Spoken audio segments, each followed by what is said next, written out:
Κατεβαίνει, κάνει μια τέτοια του πακ. Χίλια συγγνώμη. Τι έκανες ρε φίλε?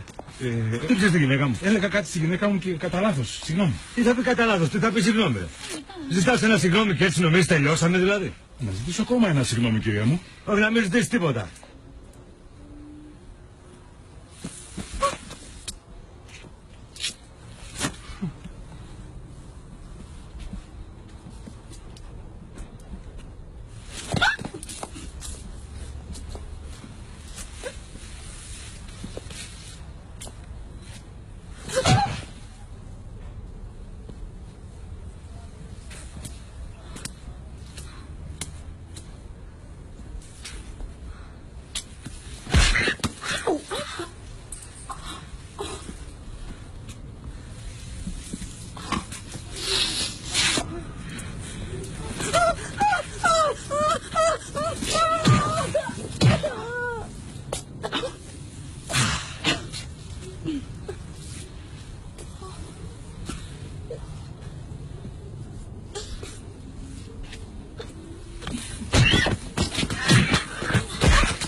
Της έδωσα και κατάλαβε όμως, Τραυματίστηκα κιόλας.